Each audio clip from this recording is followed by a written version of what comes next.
Plantation. Oh, plantation. 9 to 5 be the time I was wasting. Man, I feel like I need a vacation. Saving up for my resignation. Why I feel like my manager hating. Ain't the one for no verbal castration. This government ain't giving reparation. We'll go to crime trying to fight the temptation. Rejoice in tribulations, demonstrate patience in every situation, picking up the pieces to their heart restoration. People broken hearted and in need of salvation. We in captivity, we done lost our history. Disconnected from his laws, now there's no integrity. Here's the book and let them see, because they dying in these streets. Walking in darkness and where the carcass is, the eagles be. Walking in darkness and where the carcass around us like vultures. Murder on their mind when they approach us. Let your light shine, watch them scatter like roaches. Babylon falling cause we taking back our culture. Heal our land, Abba now, put us back in agriculture. This word burning them up, Romans is a flamethrower. We prophesy destruction, nukes coming, game over. International, continental, ballistic missile. Them bombs dropping like rain, no drizzle. The lake of fire make them sizzle. Showing fruits of the spirit, we don't gather figs of thistles. That's the dog, you know, so just like you were saying.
Hey, my name is Amani Bright Laws.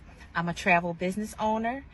My business is Always Shine Bright Travel, where we help you discover your next bright destination.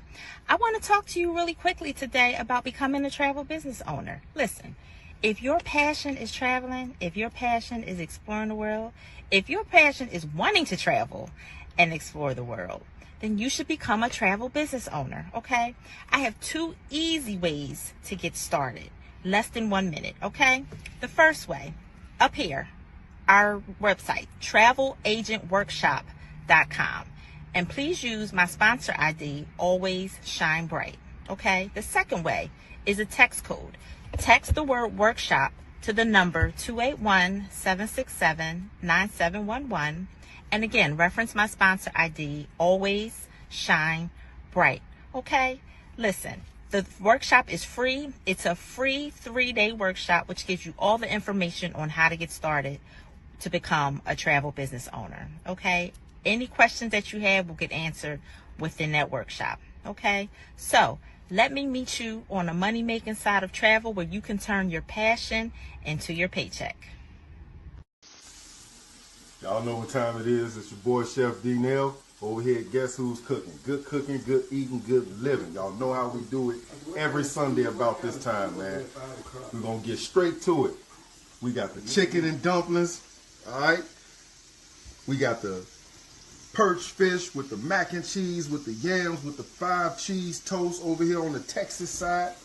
And, of course, we got the world famous turkey tips, all right? We also got, on this one, we got the greens with the turkey tails, and we got the spaghetti.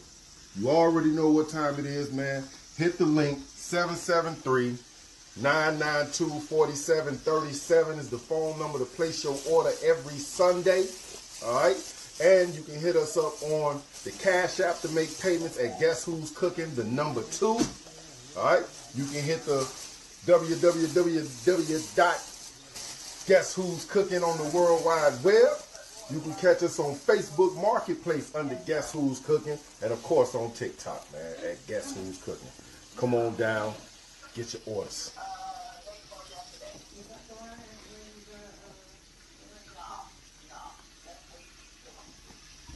Give me shame, I give you peace from underneath. Give me mind and being light to reignite.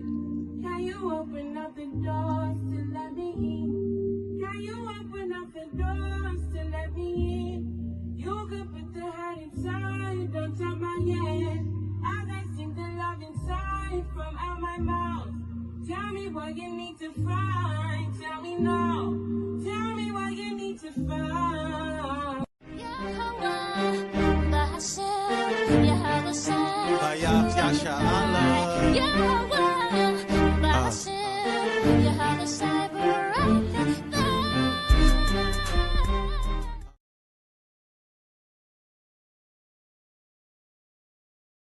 This is the book of 2nd Ezra, chapter 15 and verse 6. For wickedness have exceedingly polluted the whole earth, and their hurtful works are fulfilled. Therefore, saith the Lord, I will hold my tongue no more, as for touching their wickedness, which they profanely commit, neither will I suffer them in those things in which they wickedly exercise themselves. Behold, the innocent and righteous blood crieth out unto me, and the souls of the just. Sherlock Ryan, you devil's not my friend. Sherlock Ryan, you devil's gonna die. Just waiting till the Most High crack the sky. Young lion here lifting praises so high. To the Most High I'm praying, reaching out to the sky. With every step I take I'm straight bold, bringing the word. Roaring for your how wish our division will be heard. Yo, it's the young lion rising up just with the light. In the land of the living, man, I'm ready to fight. With my heart full of faith, my spirit on fire. I'm praising Yahweh and Yahweh shout my true desire. From the roots of my people, I'm standing 10 toes down. With the wisdom of ages, I'm bringing truth to sound. Yahweh Bahashem, Yahweh shout, I'm calling your name. In the midst of the struggle, I'll never feel ashamed. Through the trials and the pain, I'm holding up my head. With the shield of the spirit, I'm breaking down them dreads. From the streets to the mountain, just let the truth be told. With the fire in my bones, I'm never left cold. You devils cold-blooded with the spiritual sword of fire. You heathens gon' be gutted, and guess when none is rutted? I'm walking with my brethren, united always stand. In the light of his glory, we shaking up them lands. Young lion here lifting praises so high. To the Most High I'm praying, reaching out to the sky. With every step I take I'm straight bold, bringing the word. Roaring for your how wish our division will be heard. Young lion here lifting praises so high. To the Most High I'm praying, reaching out to the sky. With every step I take I'm straight bold, bringing the word. Roaring for your how wish our division will be heard. We rise from the ashes, we shine like the sun. In the name of our Lord, his battle axe is won. With unity and strength, we'll never be divided. In Yahweh Shai kingdom, man, we stay abided. We speaking of war, with the elect is gonna be guided. With a sword in our hands, we keeping it 100 grands. You devils bubble burst, we stash you in a hearse. You mad when you realize that you really cursed. Brought down to the grave and now you're resurrected. Home of the brave, and now you became our slave. Brought down to the grave and now you're resurrected. Home of the brave, and now you became our slave. Young lion here lifting praises so high. To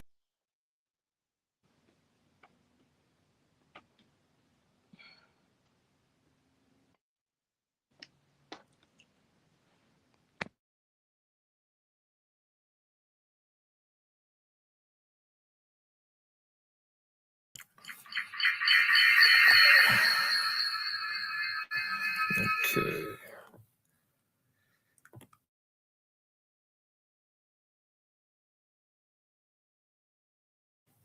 Shalom, shalom. All right, here we go. Hey, shalom, shalom, family. Y'all about Shem Yashar Barakatuh. another HOI Thursday night class. Hopefully, brothers and sisters doing well, throughout the week. It was a beautiful Pentecost we had recently, mighty feast days, and some great edification from the Tuesday class and also the Wednesday yesterday from the brother Sadia, HOI Wednesday night news. So we just keeping it going, family. Definitely, hopefully y'all get edified as well today.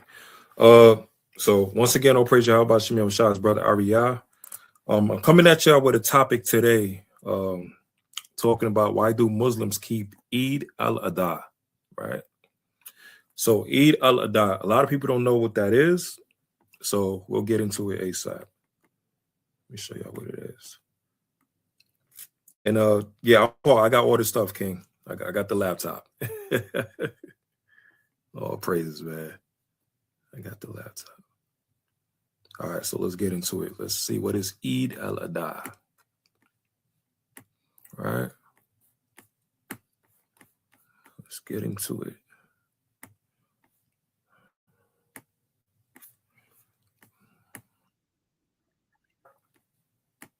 Share this real quick. Okay.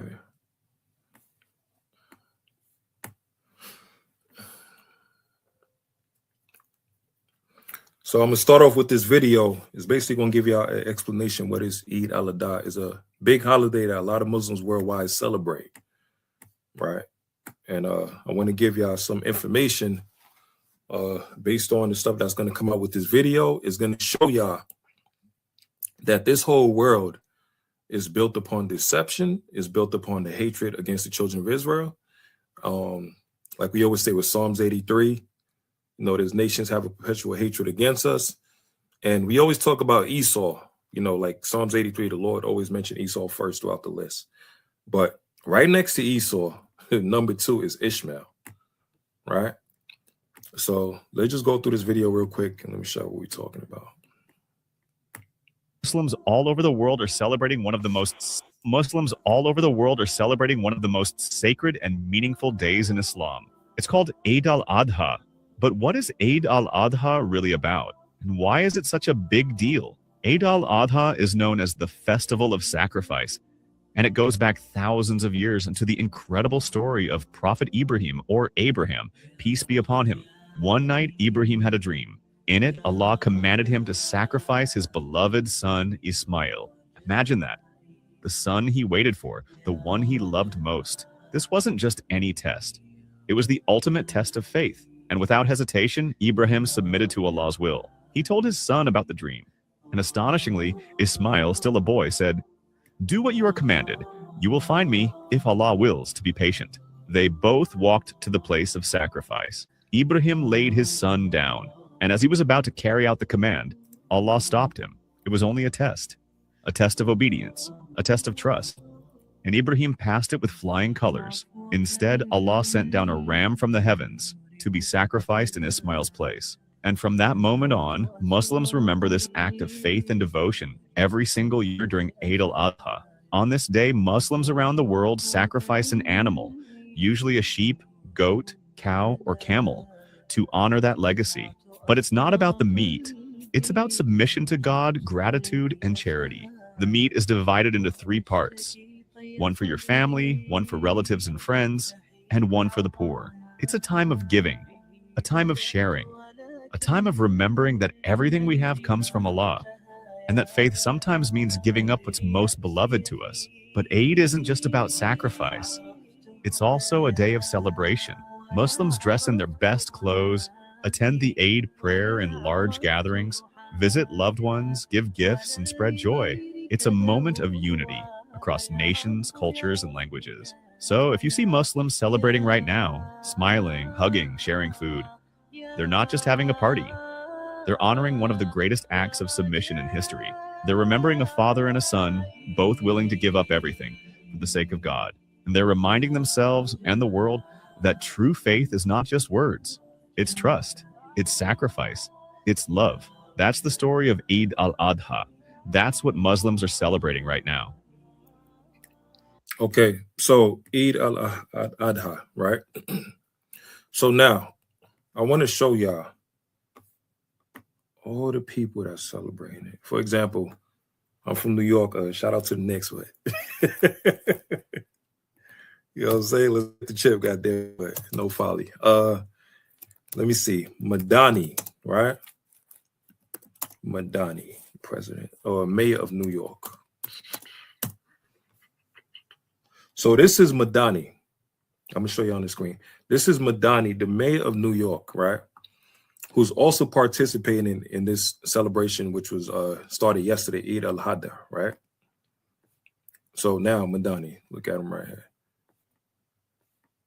So they said New York Mayor Zoran Madani shows Arsenal pride at Eid celebration ahead of World Cup, right? So this is Madani, right? The mayor of New York, Ishmael, right? So now, let me show you this one right here. New York City Mayor Zoran Madani brings football and fashion together in an Arsenal thobe for Eid celebration, right? So this is Madani right here, Ishmael, celebrating their holiday, right? You got some brothers over there too. I think probably Ham right there and probably Jake right there, right? So you got Madani right here. Now, let me show you Eidaladha celebration.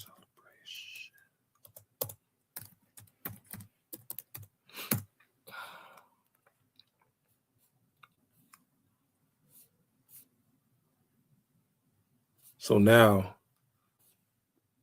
here we go right here. So another picture right here I'm going to show y'all. Hundreds gathered for Eidaladha in downtown Santa Rosa, right?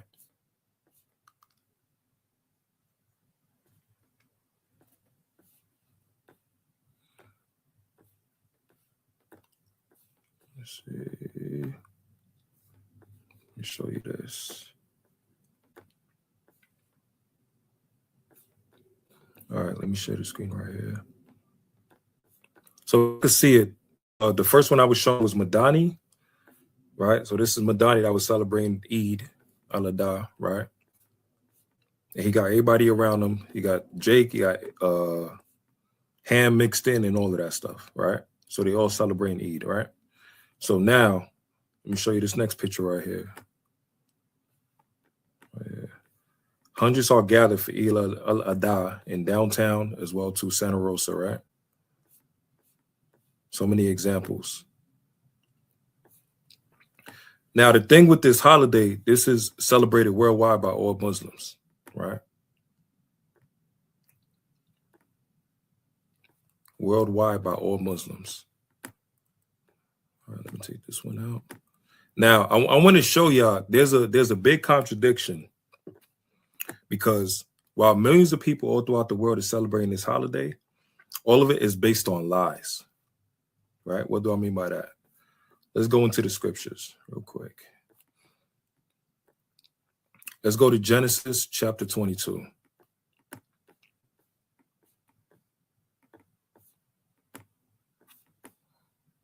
Come on. So this is Genesis chapter 22 and verse number 1. It said, and it came to pass after these things that God did tempt Abraham and said unto him, Abraham. And he said, behold, here I am. So if people's not familiar, Genesis 22 is a story with Abraham and Isaac, right? And he said, take now thy son, thy only son, Isaac, whom thou lovest, and get thee into the land of Moriah, and offer him there for a burnt offering upon one of the mountains, which I will tell thee, right? So now the Lord said, take thy son, thy only son. Now, remember, in the book of Genesis, chapter 17, right? Who was born first? Was it Isaac or was it Ishmael? Right? Let's get that real quick. In Genesis chapter 17, let's see. Okay. All right, here we go. So this is Genesis chapter 17, right? In verse number 1. It says, and when Abram was 90 years old and 9, the Lord appeared to Abram and said unto him, I am the Almighty God, walk before me and be thou perfect. And I will make my covenant between me and thee, and will multiply thy seed exceedingly, right? And Abraham fell on his face, and God talked with him and saying, As for me, behold, my covenant is with thee, and thou shalt be a father of many nations. Neither shall thy name any more be called Abram, but by thy name shall be Abraham, for a father of many nations have I made thee. Right? And I will make thee exceeding fruitful, and I will make nations of thee, and kings shall come out of thee. I will establish my covenant between me and thee and thy seed after thee in their generations, for an everlasting covenant to be a God unto thee and to thy seed after thee. Right? So if you just keep on reading on down, basically the Lord is speaking with Abraham about the covenant he's going to make with Isaac. Right? But while he's talking about he's going to make a covenant with Isaac, who was still born, who was still alive during that time before Isaac was born? Right? Let's jump all the way down to verse number 18. And Abraham said unto God, oh, that Ishmael might live before thee. Right? And God said, Sarah thy wife shall bear thee a son indeed, and thou shalt call his name Isaac, and I will establish my covenant with him for an everlasting covenant, and with his seed after him. And as for Ishmael, I have heard thee, behold, I have blessed him, and I will make him fruitful, and I will multiply him exceedingly. 12 princes shall he beget, and I will make him a great nation. Right? So from Genesis 15 and 16 on down to 17, the story with Hagar and Ishmael, right? And the situation that happened with Hagar, got beat down by Sarah, and then she tried to run away, and the Lord said he's gonna bless her with the son. Well, basically was Ishmael, right? So Ishmael was born first. Isaac came in after, right? So now, when the Lord said, take thou thy only son in Genesis 22, the reason why he said, take thou thy only son, because the Lord had Abraham kick out Ishmael already, right? So Ishmael was no longer part of the covenant that the Lord already set up from the beginning. It was between Abraham and Isaac. It wasn't between Abraham and Ishmael. Now, Ishmael has a different covenant, but the covenant that the Lord gave him was that he's going to make him a great nation. But the promises, the kingdom, and all things belongs unto Isaac on down to his son, Jacob. Right? So let me show y'all this part real quick. Once again, shalom, shalom, family. Khan. Yeah, like the sister was saying, yeah, Ishmael was born first. Khan. So now, he said he's going to bless Ishmael, but the covenant is back with Isaac, for everlasting covenant, right? So now, remember the video we was talking about when they said Eidaladha, you know, the sacrifice was about Ishmael and all of that stuff, right? Now, look what's funny. We're going to go to their Quran, and I want to show y'all Surah 37. Go to this one.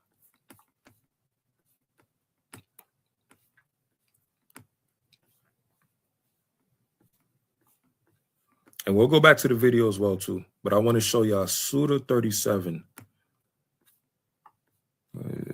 Okay, here we go.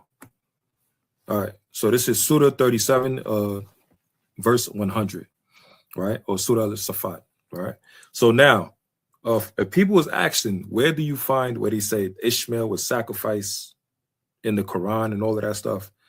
More than likely is in Surah 37, right? But now, when you read Surah 37, you're going to see there's something there that's missing, right? So Surah 37 in verse number 100. It says, my Lord, grant me a child from among the righteous. So this is them speaking about Abraham. So he gave him good tidings of a forbearing boy, right? And when he reached with him the age of exertion, he said, oh, my son, indeed, I have seen in a dream that I must sacrifice you. So see what you think. He said, oh, my father, do as you are commanded. You will find me, if Allah wills, or of steadfast. So when they had both submitted and he put him down upon his forehead, we called to him, O Abraham, you have fulfilled the vision indeed. We thus reward the doers of good. Indeed, this was the clear trial, and we ransomed him with a great sacrifice, and we left for him favorable mention among later generations. Now, you're going to find out as you go in comparison between the Quran and the Bible has all the details. The Quran doesn't. Right? The Quran kind of like skips through certain stories and all of that. Right? It basically plagiarized. Right? So let me show y'all the next page. Let me show y'all this one. All right, here we go. All right. We're going to start at 37, Surah 37, verse 105. It says, you have fulfilled the vision. Indeed, we thus reward the doers of good. Indeed, this was the clear trial, right? What is the trial they're talking about? Him sacrificing his son. We ransomed him with a great sacrifice, and we left for him favorable mention among later generations.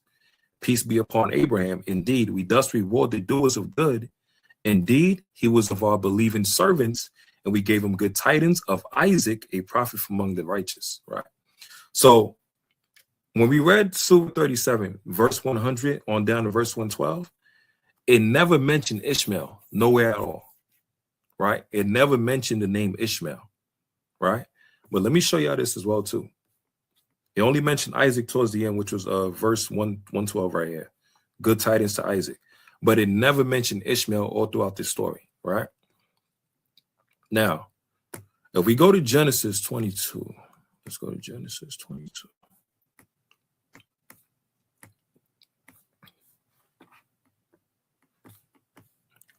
All right, so we're at Genesis 22, and we'll read the verse number 2. And he said, take now thy son, thine only son Isaac, whom thou lovest, and get thee into the land of Moriah, and offer him there for a burnt offering upon one of the mountains which I will tell thee of. And Abraham rose up early in the morning and saddled his ass and took 2 of his young men with him, and Isaac his son, and clave the wood for the burnt offering, and rose up and went unto the place of which God had told him. Right?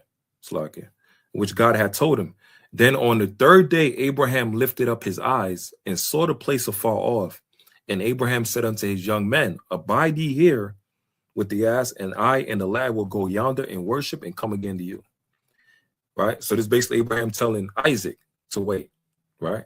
And Abraham took the wood of the burnt offering and laid it upon Isaac his son. And he took the fire in his hands and a knife, and they went both of them together. Right? And Isaac spake unto Abraham his father and said, my father. And he said, here I am, my son.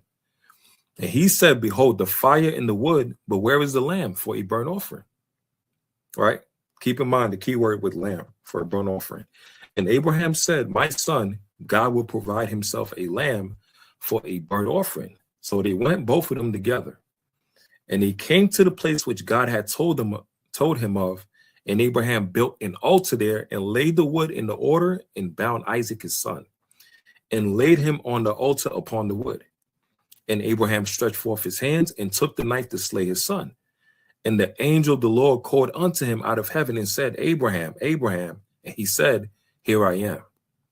And he said, lay not thine hand upon the lad, neither do thou anything unto him. For now I know that thou fearest God, seeing thou hast not withheld thy son, thine only son, from me. And Abraham lifted up his eyes and looked, and behold, behind him a ram caught in a thicket by his horns. And Abraham went and took the ram and offered him up for a burnt offering in the stead of his son. Right? So all throughout it's showing you it's only dealing with Abraham and Isaac. Right? From the beginning, from verse 1 and 2, it says thy only son, Isaac. Right? And Abraham called the name of that place Jehovah Jireh. He didn't say Allah. Right? He said Jehovah Jireh, or how we say Yahweh, right? Yahweh Yarah, right? As it is said to this day, in the mount of the Lord it shall be seen. And the angel of the Lord called unto Abraham out of heaven the second time and said, by myself have I sworn, saith the Lord, for because thou hast done this thing and hast not withheld thy son, thine only son, that in blessing I will bless thee, and in multiplying I will multiply thy seed as the stars of the heaven, as the sand which is upon the seashore. And thy seed shall possess the gates of his enemies, and in thy seed shall all the nations of the earth be blessed, because thou hast obeyed my voice. So Abraham returned unto his young men, and they rose up and went together to Beersheba, and Abraham dwelt at Beersheba. Right? So this is Genesis 22. This is the actual story from the situation with Abraham and Isaac. Right? So remember, this is Genesis 22 in the Bible. Now, once again, if we go back to the Quran, let's go back to the Quran.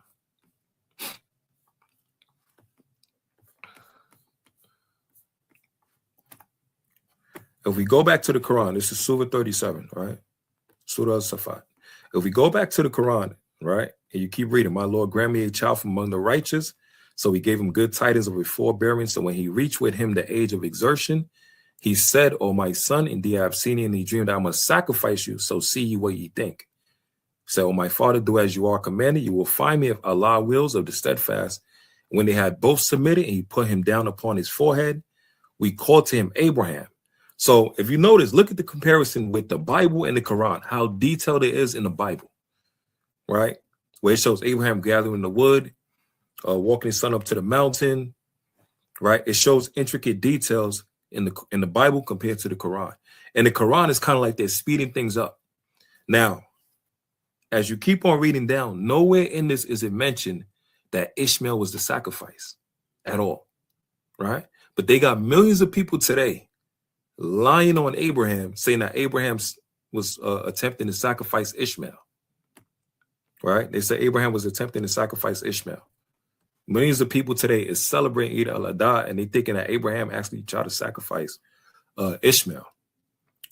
But it was actually Isaac that he was attempting to sacrifice. So you got millions of people today that is literally celebrating a holiday that's a lie. All right. Now, I'm going to show y'all another one real quick.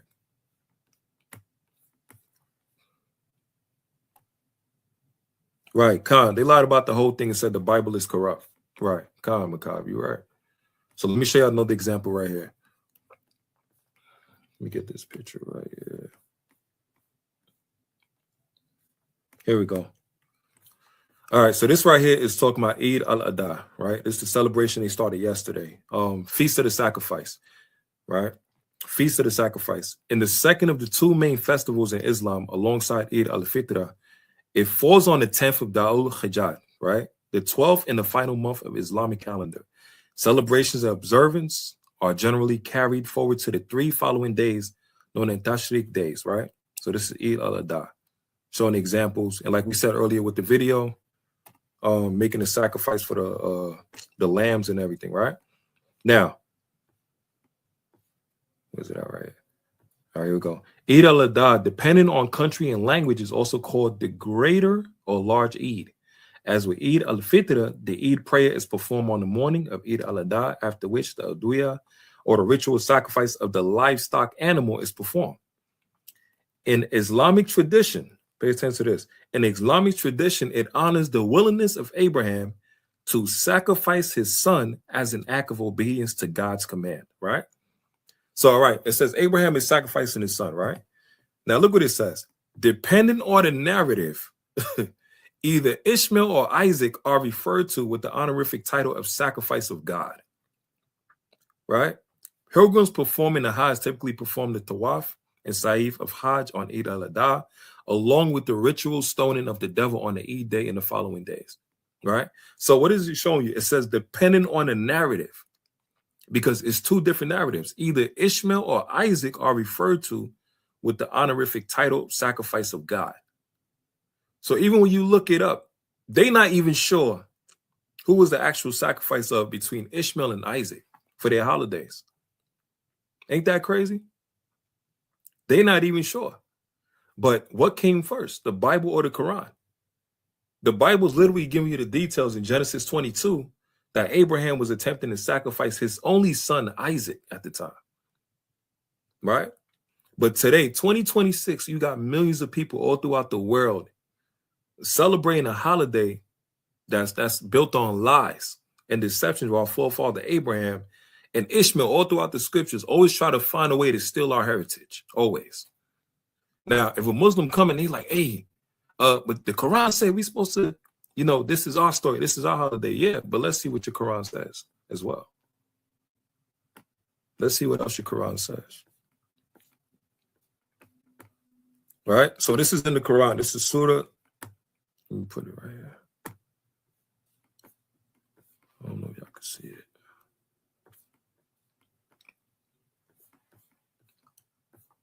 God says, yeah, they're a bunch of liars. They're a bunch of liars. All throughout the Bible, it showed intricate details. Genesis 22, that the Lord sent Abraham to sacrifice Isaac. But in their Quran, Surah 37, right? Surah Safat, right? It says that they didn't even put the name Ishmael, but everybody today is believing it's Ishmael when in the Bible it was talking about Isaac.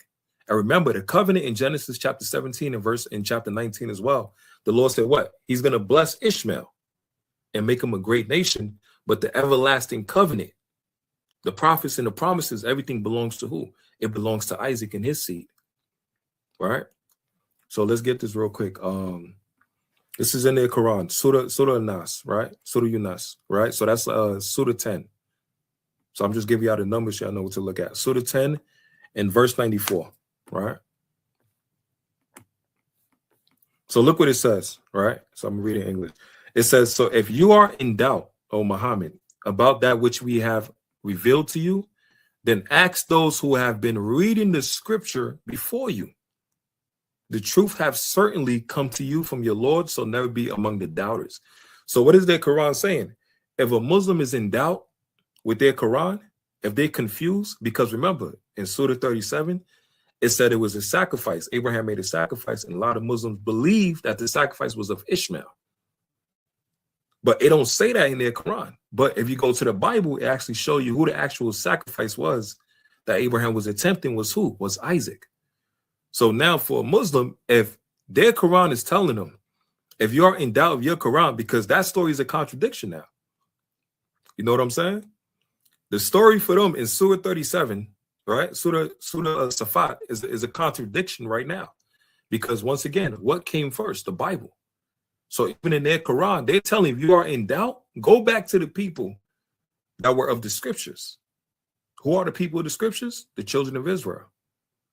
Okay? Let's see. So let's get this real quick. Let me go back to Eidaladha. Let's go back to this video real quick. Celebrating one of the most sacred and meaningful days in Islam. Now, Muslims all over the world are celebrating one of the most sacred and meaningful days in Islam. It's called Eidaladha.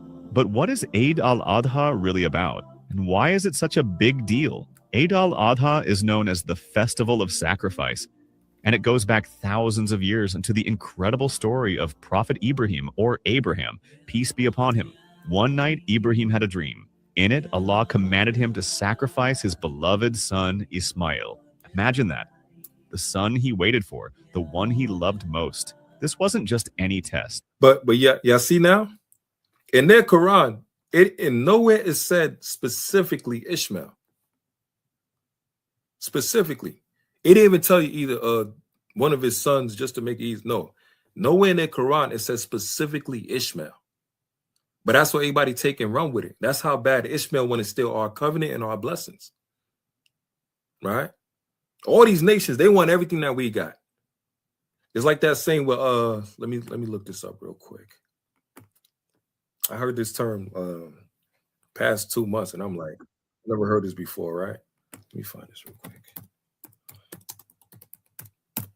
This is what Ishmael want to do with us. This is literally what Ishmael want to do.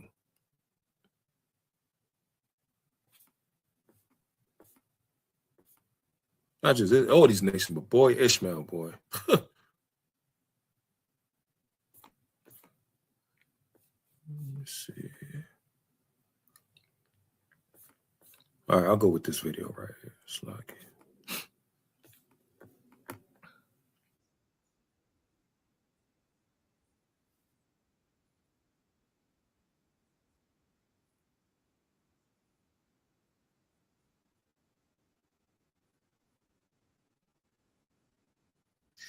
You see that? Just sign number one. They're trying to get into your life. Ishmael lacks identity. They want our identity. They want to be the chosen people of God. Right? Let me show y'all this real quick, man. They want to be the chosen people of God so bad. The Lord already blessed them with being a great nation. They got the 12 princes. They got the oils and all of that stuff. They want to be us so bad, right? But look at this. It says, this is Surah 2:122, Surah Al-Baqarah, right? It says, O children of Israel, remember my favor upon you and how I honored you above the others, right? So in their Quran, it says their own quote unquote Allah honor us above everybody else, above the others, right? Now there's a different translation that's going to make it even more. Let me see, where's this one at? Where are you?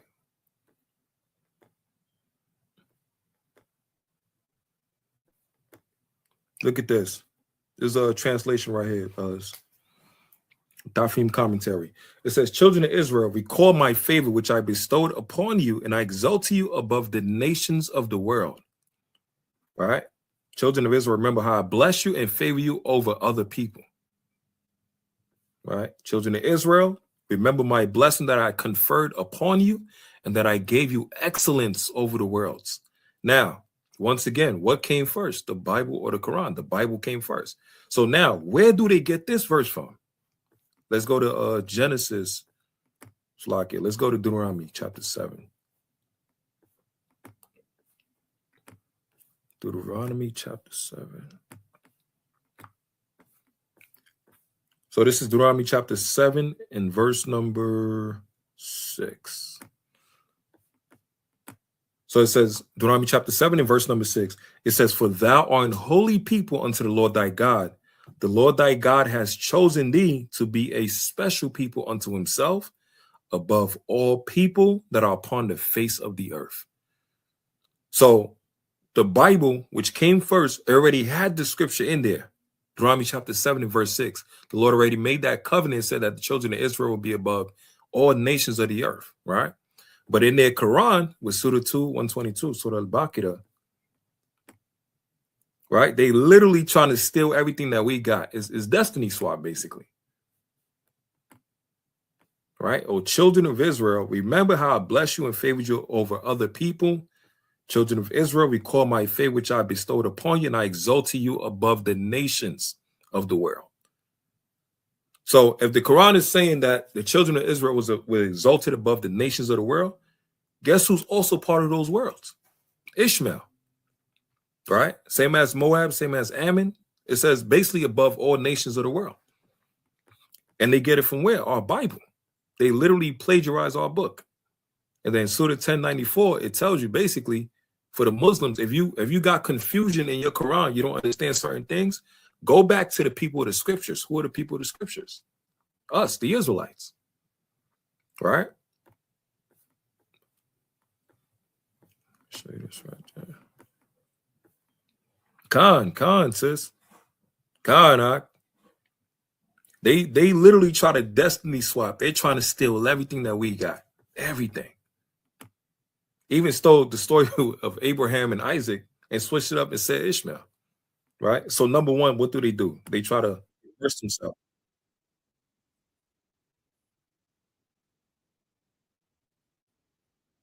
Individual's life is with you. Sign number 1. They try to get immediate access to your life. Anyone who is willing and ready to immerse themselves into another individual's life is showing that they lack a sense of identity. And what does this tie into? If y'all read the book of Babylon and Timbuktu, it showed you Muhammad. He was always around us. He was a camel driver. So he always stood around us, and whatever we was doing, he would copy it. Right? Cultural appropriation, culture vulture. He would copy everything that we did as Israelites. Praying towards the east, towards Jerusalem, praying 3 times a day. He upped it up to 5, right? The holidays that we had, the holy days that we had, even our Day of Atonement, they changed that up and put that for them as well too, for Ramadan, right? Everything we did, these damn Ishmaelites try to steal our identity, everything that we did. And they won't even try to share our covenant with us. They try to put us as their slaves. Like, this is crazy. Right? Even the way the women dress, modest and all of that, our sisters was dressing like that first. Beautiful, comely daughters of Zion in 1 Timothy chapter 2 and verse 9. Modest apparel. Right? We was warriors. Ancient garments, and warriors with arms, warlike apparel and everything. The meat treat I got on, that everybody thinking that Ishmael's the first one. Nah, this is part of our customs. We had all of this. But in the times that we in now, 2026, after the Lord said in Jeremiah 17, discontinue us from our heritage and all of that stuff, we lost our way, lost our identity, and all these other nations been eating off of us the whole time, stealing from us. And now when we wear our clothing and our customs as Israelites today, people looking at us like we copycats. We dress with our garments with the girdle, with the armbands and the maitri and the menorah chains and everything. And niggas thinking we Muslims. The hell is this? Ain't got no problem, but they mocking us. How we dressing. Hey, you looking like Power Rangers, but y'all not mocking the Muslims. You know, everything is backwards in these times, man. And this is literally what Ishmael is trying to do. Destiny swap. Like, this is crazy. Con, sis. All right. Let's get this real quick. Let me show this video. Number 2, they love bomb you. They will use excessive flattery and sometimes don't mind extending kind gestures in the beginning. This is because they are trying to weaken your defenses so you will not put up any resistance. Sign number 3, they will copy you. Once this... You heard what it said? It says they will weaken, they will love bomb you to weaken your resistance. Right? So they could come near you and steal your identity and all of this stuff.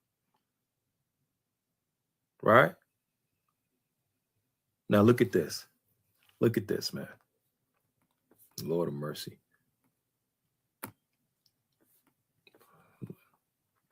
Look at this right here. So what the video said, they will love bomb you, get near you, and all of this stuff, right? So they get close to you and steal your identity and everything, right? Now look at this. This is Surah 551, right? Surah al-Mahdi, right? It says, oh, this is their Quran. This is in their Quran. It says, oh, believers, take neither Jews nor Christians as guardians. They are guardians of each other. Whoever does so will be counted as one of them. Surely Allah does not guide the wrongdoing people, right? So what is that talking about? They can't be friends with us at all. We're not supposed to be friends with them at all. All right? We're not supposed to be allies with them at all. And why it says Jews and Christians? Because what's funny about it is what? The actual Christians that people was thinking about, like in Acts chapter 13, Acts 11 and 26, that was called niggers, were the actual Jews who are who? The Israelites. Right? So they looking at like whatever sect you want to be called, a Jew or a Christian, nigga, whatever. Ishmael's like, don't be friends with them at all. Right? But what they will do, hey, Assalamu alaikum, hey, kefala, right? They'll say something nice and everything to try to lower down your guard so they can learn your ways. Once they learn our ways, then they'll find a way to finesse us as a people. They do that all the time. And that's part of destiny swapping. And that's crazy. That's literally what this Ishmaelite been trying to do the whole time. Right?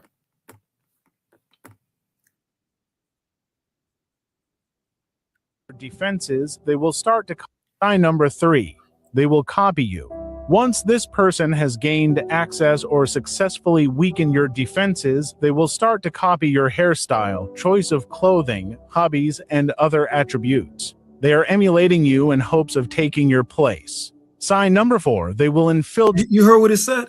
They're going to copy your hairstyle, your clothing. That's what I was saying earlier. The way Ishmael dressed, how they have their women dressed in the garments and all of that stuff, that's our sisters. That's us as a people. That's how we dressed.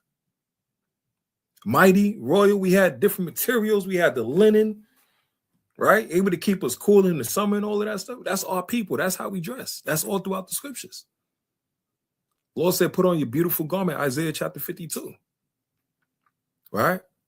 Even with the priests in the book of Exodus, told them how to dress with the maitris, you know, with the girdles and everything and the long garments and all that. That's how we dress as a people.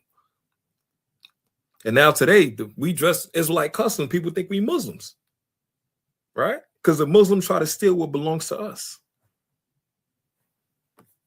They said they will literally look like you, dress like you, try to act like you, just to steal your identity. Even the elder talk about it. We always made this joke. He said Ishmael's the new Ephraim.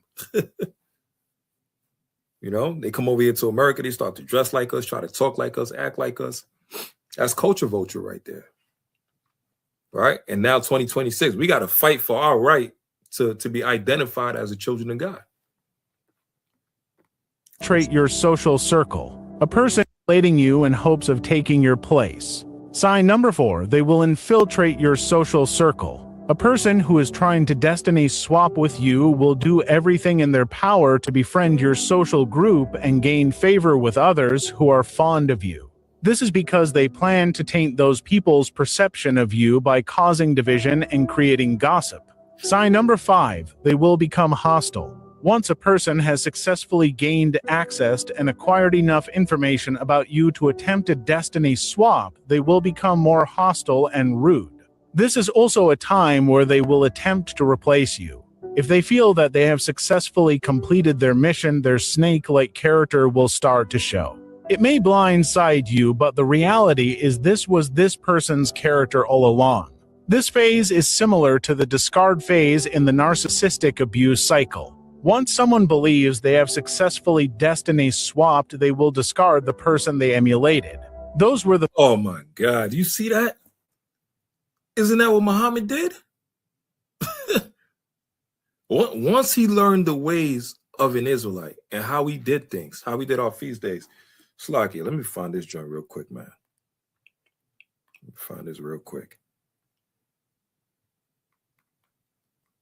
Once he learned our ways, talk about a damn thief.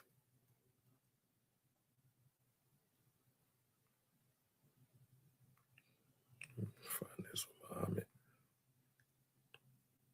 Okay, I got it.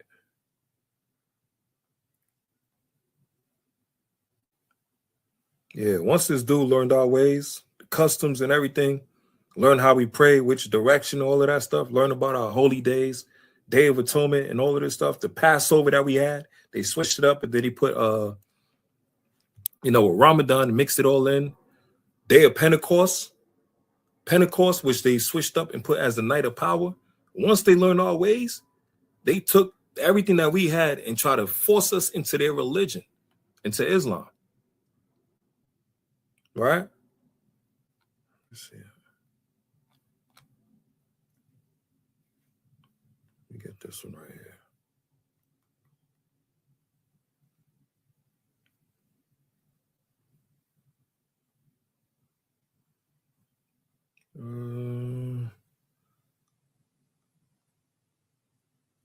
Specific.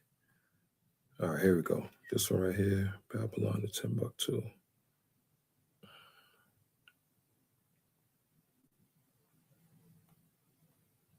Yeah, Salaki family. Let me put this picture up. Let me just play this video. The 5 signs someone is trying to destiny swap with you. If someone is trying to or has started destiny swapping attempts against you, take note of these signs. If you liked this video, be sure to like, comment, and subscribe for more. Right, so let me put premium this cuts of meat without the premium prices. It's an old. Let me share this one right here.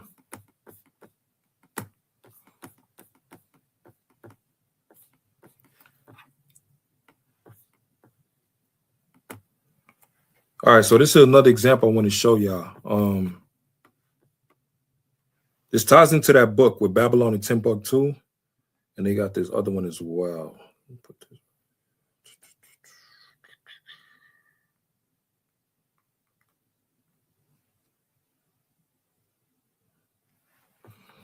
All right, if y'all can see the screen.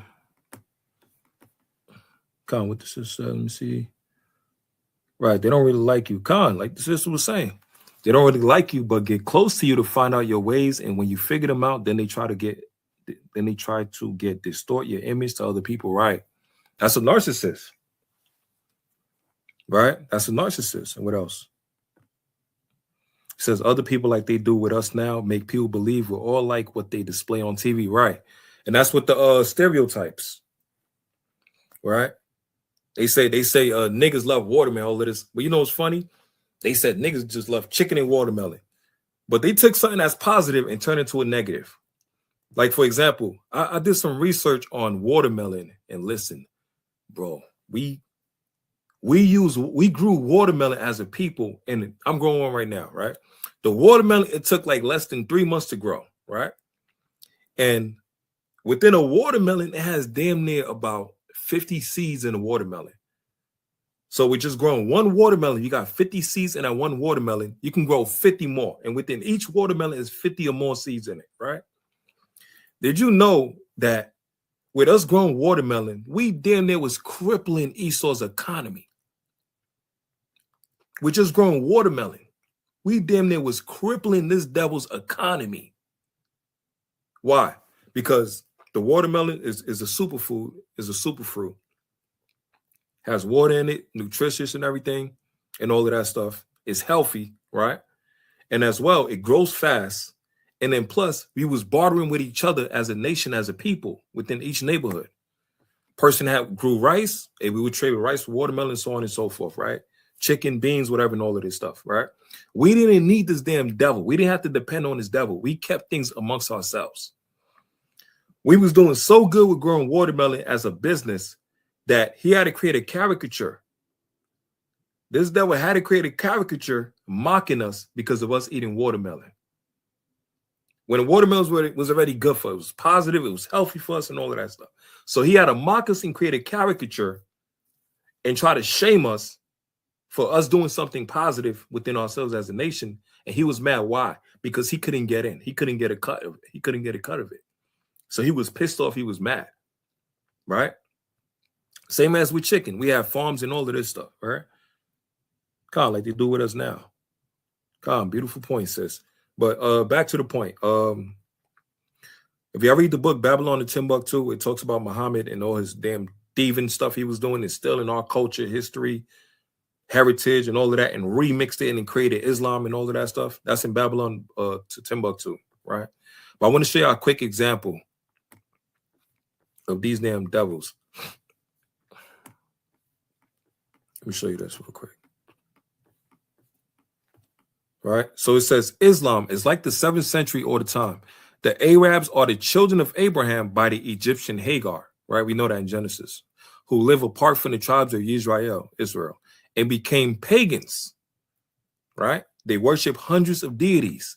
The big black box now called the Kaaba, Arabic for cube, was filled with images of their deities. So this is talking about Ishmael, right?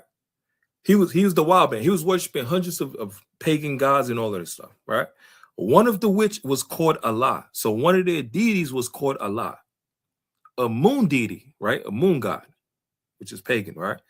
Ashura was a moon deity of the Canaanites, the same Canaanites that the Lord sent us over to their land to wipe their behinds out and to take over the land. And Jericho, which is Jericho, was a major seat of her followers. Ashura is like Asherif, and Allah are the same deity. They're just same demon pagan gods with different names. Muhammad declared Allah to be the greatest of the deities. The moon symbol is prominent in this religion. Islam means submission. Muhammad was born in the midst of the pagan Arabs. And his clan watch over the Kaaba, a cube about 35 feet on each side. Inside the cube are hundreds of idols worshipped by means of cults, prostitutes who made pilgrimage to Mecca. Right? So let me scroll on down. So it's talking about Muhammad and Ishmael, right? The things they already had was of paganism, like with the Kaaba. The Lord told us in the book of Exodus. Let's get it real quick. That's why these damn demons want to destiny swap with us, the children of God, and they want to try to implement the laws and the commandments from our Bible, but they don't have the spirit to keep any of them because it wasn't meant for them, right? They could try to copycat, same as with Amalek, but it's not meant for them. So when you talk about with the Kaaba stone, right? Exodus chapter 20 and verse number 2. I am the Lord thy God, which have brought thee out of the land of Egypt, out of the house of bondage. And bondage, you talk about Egypt, boy. Ishmael with the damn sub-Saharan slave trade, right? The Arab slave trade, you talk about bondage. They had us in chains, and they was turning most of the men into eunuchs. They was cutting off the privy members so that the men won't sleep with no other women to try to have more children, right? Thou shalt have no other gods before me. Thou shalt not make unto thee any graven image or any likeness of anything that is in the heaven above, or that is in the earth beneath, or that is in the water under the earth.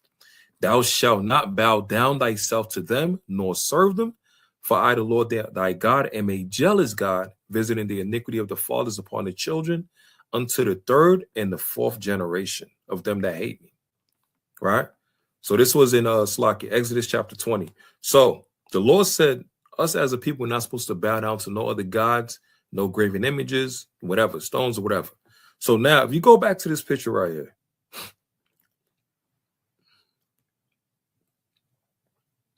God, you're like Yeshua was saying, God, they'll try to get close to you once they know so much stuff about you, information, that they're going to try to backstab you, right? But look right here. The Lord said, don't bow down to no other gods before him. But you got people bowing down to this Kaaba and praising Allah. And this Kaaba stone, that's paganism, right? That's paganism. But our people, millions of people is taking this trip to Mecca. They call it Hajj, the trip, like the pilgrimage trip, like how we supposed to take that trip to Jerusalem as a people. Everything we do, these damn Ishmaelites stole everything we got. Right? Everything we do, they steal everything that we do, man. So they bowing down to this Kaaba stone. That's paganism. And that's a sin against God. That's blasphemy. And then they talk about Allah as a moon god and all that. Then the Lord said, don't be dismayed at the signs of heaven or worshiping the stars or the suns and the moon.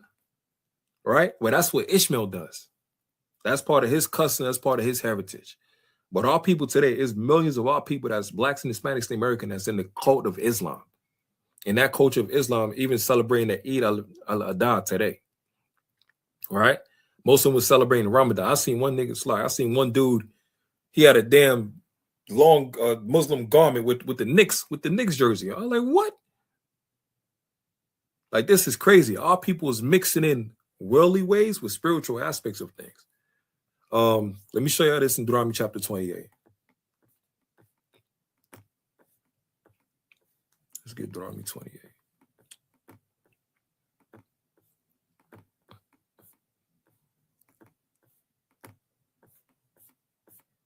Man, you talk about destiny swap, boy. And then when we tell them we the chosen people of God, everybody looking at us like we crazy. But their own book tell them, any issues you got, confusion in the book, go back to the people of the scriptures, which is who? Us, right? So Deuteronomy chapter 28 and verse number 64. This was part of the curse the Lord said was going to be put on us. And why the Lord put these curses on us as a people? Because we have sinned against Yahweh Hashem Shah, right? So now even our enemies is laughing at us, even trying to steal our identity, our culture, and our customs, even making fun of our forefathers and foremothers as well. You think Abraham ain't mad? Everybody today trying to celebrate a fake holiday off of him and lying on him? You think he ain't pissed off? Right? You think Sarah ain't pissed off? How much stress she must have been going through? Abraham about to sacrifice Isaac? And stress she's going through and all of that. Think she's about to lose her son? But doing it for the good of the Lord? Right? And now Ishmael is the one everybody's giving all the credit to, who was kicked out. Deuteronomy 28 and 64. And the Lord shall scatter thee among all people from one end of the earth even unto the other. And there thou shalt serve other gods, which neither thou nor thy fathers have known, even wood and stone. Our people wasn't following the ways of Allah or Islam and all of that before. Right? Before the ways of Muhammad. We were keeping the laws and commandments as Israelites. When that damn Muslim stinking camel jockey eating bastard came into the picture and caused all type of confusion. And that's the trickery with Islam, because a lot of people look at it and they said, yeah, they got structure, they got discipline and all that. Yeah, that's true. But you could be structured and disciplined all you want. But if the Lord ain't build that house, it's not going to prevail. The Lord ain't build that house, it's not going to truly prosper. Right? You're building it in vain. You could build that temple all you want, but you're building it in vain. You're not building the house of Yahweh Hashem Shah. Right? It says, nor thy fathers have known even wood and stone. Now, the parable and the symbology with this verse right here, the wood symbolized the Christian cross, right? Which was tying into Christianity, right? And the stone is symbolized the Kaaba stone, which ties into what? To Islam, right? So once again, we go back to this page right here. Let's see.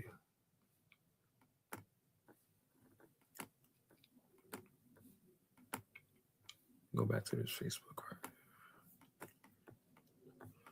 So even wood and stone.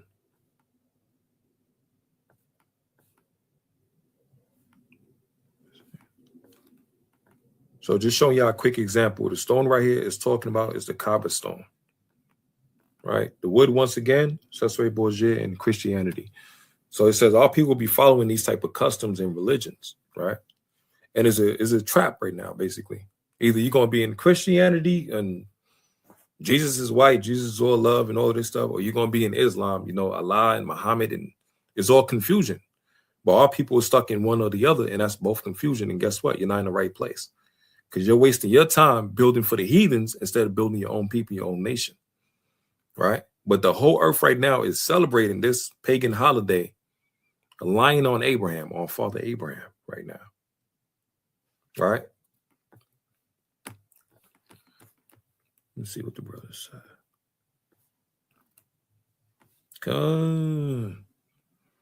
Yeah, Con, let's go back to this with the Destiny swap.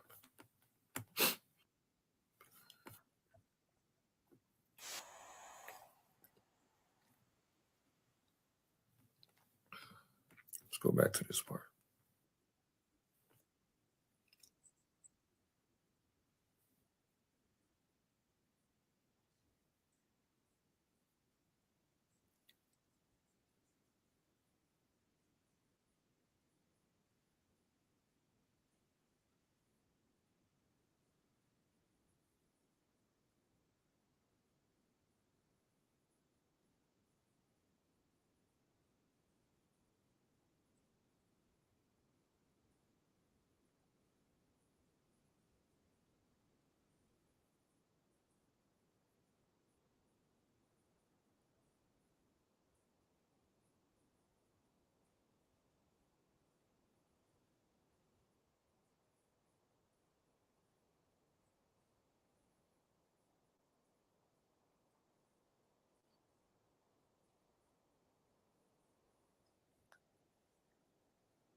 Right, and that's the same thing that happened. Once they get close to you, they steal your identity. Now they want to kill you.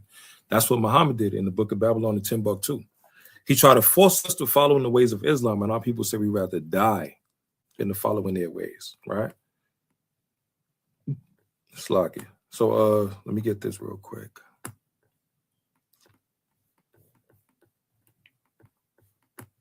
Fully completed their mission, they're snake and rude. This is enough information about you to attempt a destiny swap. They will become more hostile and rude. This is also a time where they will attempt to replace you. If they feel that they have successfully completed their mission, their snake-like character will start to show. It may blindside you, but the reality is this was this person's character all along. This phase is similar to the discard phase in the narcissistic abuse cycle. Once someone believes they have successfully destiny swapped, they will discard the person they emulated.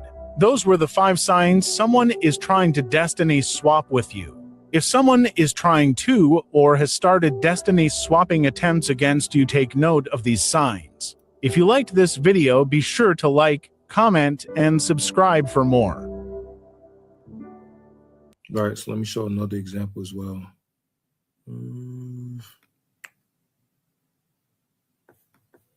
Let me get this one as well. So let me go back to this video right here with the Eidaladha. It was the ultimate test of faith, and without hesitation, Ibrahim submitted to Allah's will. He told his son about the dream, and astonishingly, Ismail, still a boy, said, "Do what you are commanded.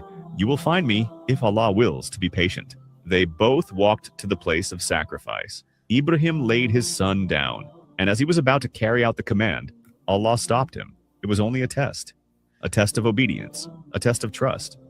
And Ibrahim passed it with flying colors. Instead, Allah sent down a ram from the heavens to be sacrificed in Ismail's place. And from that moment on, Muslims remember this act of faith and devotion every single year during Eidaladha. On this day, Muslims around the world sacrifice an animal, usually a sheep, goat, cow, or camel, to honor that legacy. But it's not about the meat. It's about submission to God, gratitude, and charity. The meat is divided into 3 parts. one for your family, one for relatives and friends, and one for the poor. It's a time of giving, a time of sharing, a time of remembering that everything we have comes from Allah, and that faith sometimes means giving up what's most beloved to us. But Eid isn't just about sacrifice. It's also a day of celebration. Muslims dress in their best clothes, attend the Eid prayer in large gatherings, visit loved ones, give gifts, and spread joy. It's a moment of unity across nations, cultures, and languages. So let me get Genesis chapter 1 real quick. Let me show you. We had Genesis 1. Let's get John chapter 1.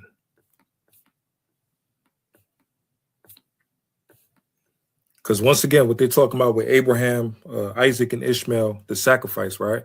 Let me show you this real quick.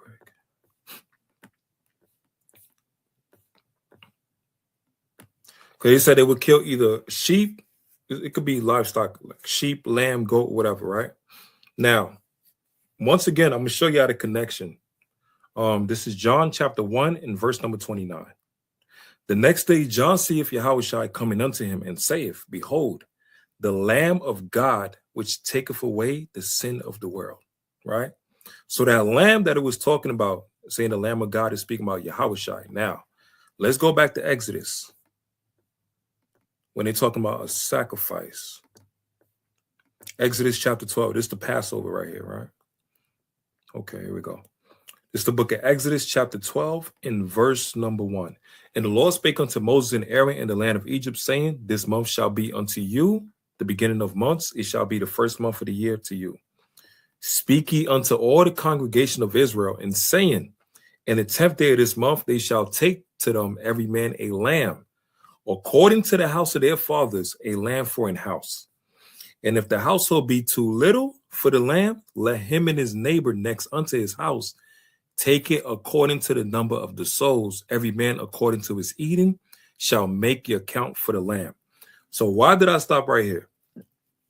Because if you go back to the video when they said Eidaladha, right? I'm going to show you everything we did, man. They took everything, bro.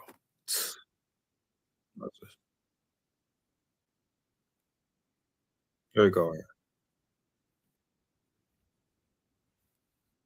Go ahead. instead, Allah sent down a ram from the heavens to be sacrificed in Ismail's place. And from that moment on, Muslims remember this act of faith and devotion every single year during Eidaladha.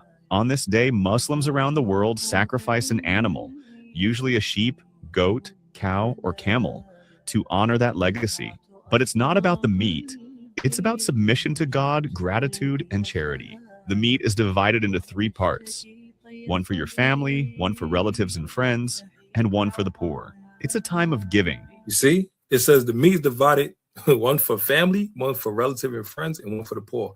Now, if you go back to Exodus in 12, right? Look what it said about the lamb, because it's the same ones they're talking about. They say either a sheep, a goat, or a cow, right? The sacrifice. To tie back into the story with Isaac, but they saying for Ishmael in the Quran, which is a lot, right? It says this is what you do. If you have enough lamb and your next door neighbor don't got nothing, in verse number 4, and if the household be too little for the lamb, let him and his neighbor next unto his house take it according to the number of the souls. Every man according to his eating shall make your account for the lamb. The lamb shall be without blemish, a male of the first year. He shall take it out from the sheep and for the goats. So what is it basically saying? If your next door neighbor ain't got no food, ain't got no lamb or whatever, you can break off portions for them as well too. You can share with them, right? The same thing we have for Passover, they stole that for their pagan holiday. The same customs, how we break bread with each other, we share with each other. This is what Ishmael took from us as a people, right? Now today in 2026, we're people that's selfish. We don't like to come together. We don't like to be as a team. We want to do everything by ourselves, individuals, right? But look how these nations, they taking everything we used to do as a people, as a custom, and they're prospering now more than ever compared to us. But they're still in our identity and still in our heritage, right? Now, let me get another one real quick with Tobit. Let's see.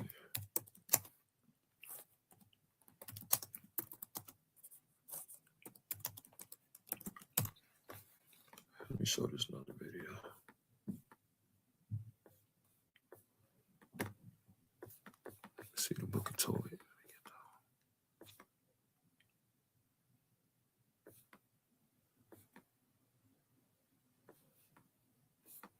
Here we go. Right here.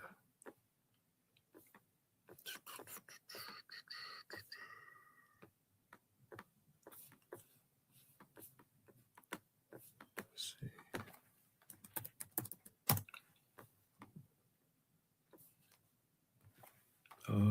Tobit, KJV.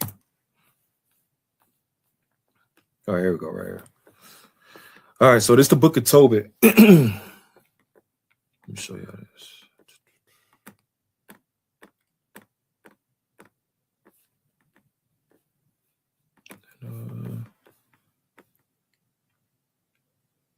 Genesis 22 and 13.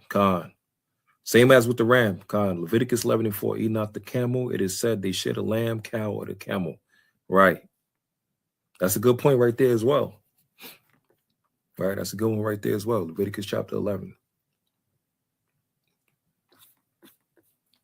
All right. So let me get this one right here with the book of Tobit. Let me just show y'all this.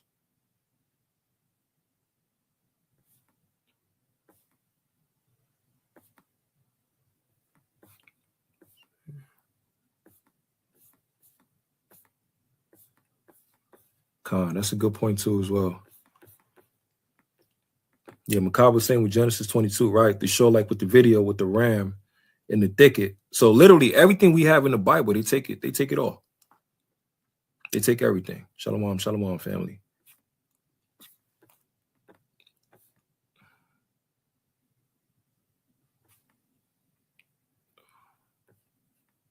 All right, here we go.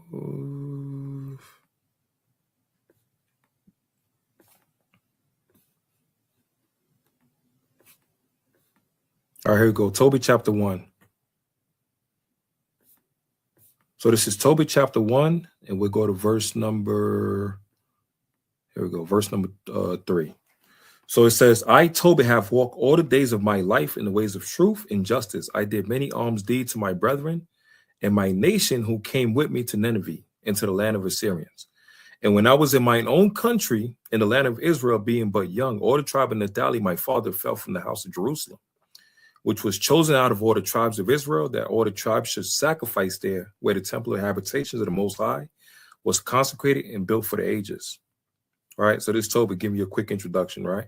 Verse 6, but I alone went often to Jerusalem at the feast, as it was ordained unto all the people of Israel by an everlasting decree.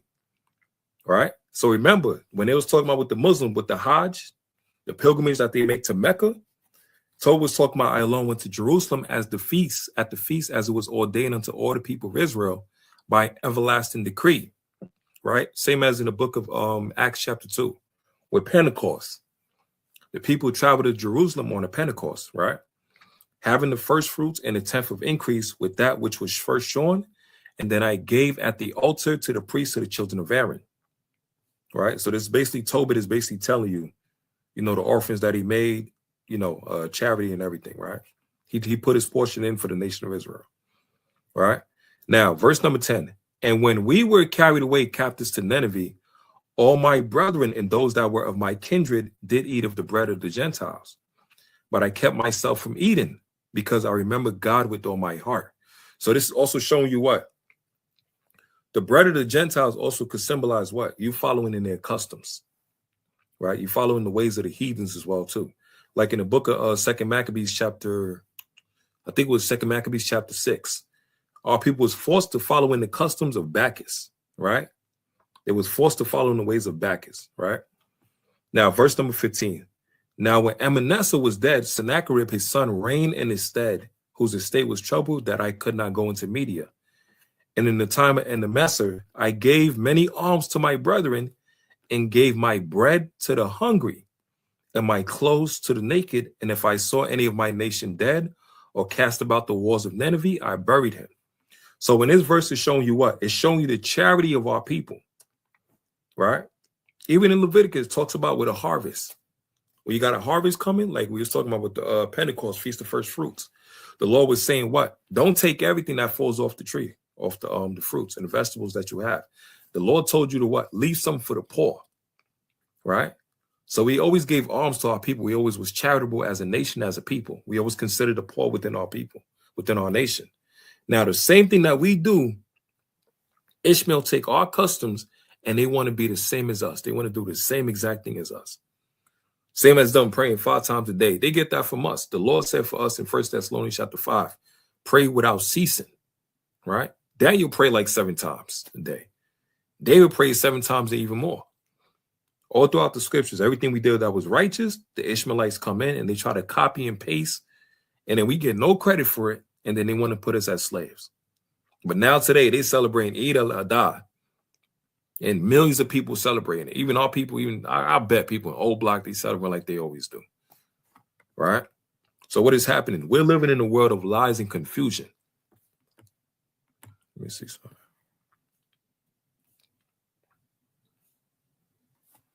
Let me get this one right. Let's get oh yeah, let me get one more video. The Abraham Accord.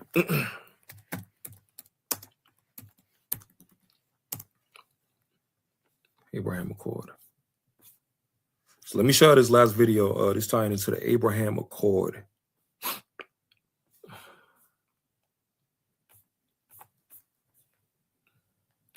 Let me see.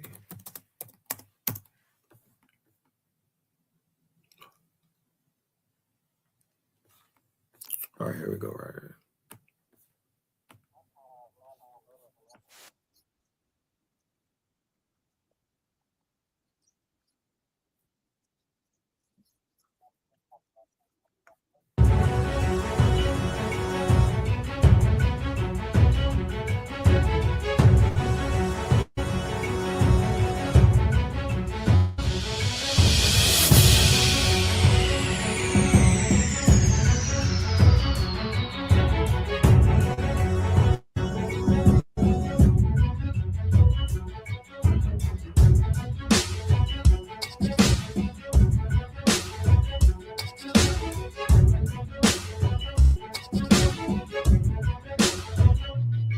So this right here, this Trump had a recent meeting. He was trying to get Ishmael and them to join together, right? And he's talking about the Abraham Accord, right? He's talking about the Abraham Accord. So what they're basically trying to do, they're trying to mix Christian, Judaism, which is Amalek and them, right? And Islam. And they're trying to say that's all part of the Abraham Accord, and we all got to come together. You know, because our forefather Abraham, remember, Abraham had Isaac and Ishmael. And then Isaac had Jacob, right? And Esau, right? So they're trying to tie all that together to make it as one nation. But remember, the Lord said he only made the covenant only with the children of Israel. And he told us not to mix with these other nations. But now in 2026, Trump and the Edomites, they want the whole world to come together. And they'll even use our forefather Abraham, right, as the catalyst to try to unite the people together. But the Lord already told Abraham that he's going to be a father of many nations, but the seed, the everlasting seed, is going to come from Isaac onto Jacob, right? So that's where the separation came in. But these other nations, they're jealous because they didn't get that covenant, right? So like the video we showed earlier that was saying with destiny swapping, they want to be us so bad, but they can't, and they're mad, right? So let me show this other video right here, just to give you a better example.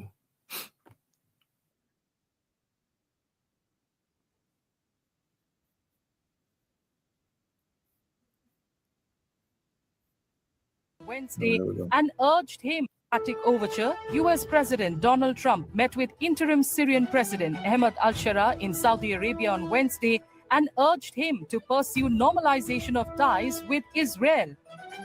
Trump said al-Shara had agreed to join the Abraham Accords and eventually recognize Israel, but Syria hasn't confirmed that.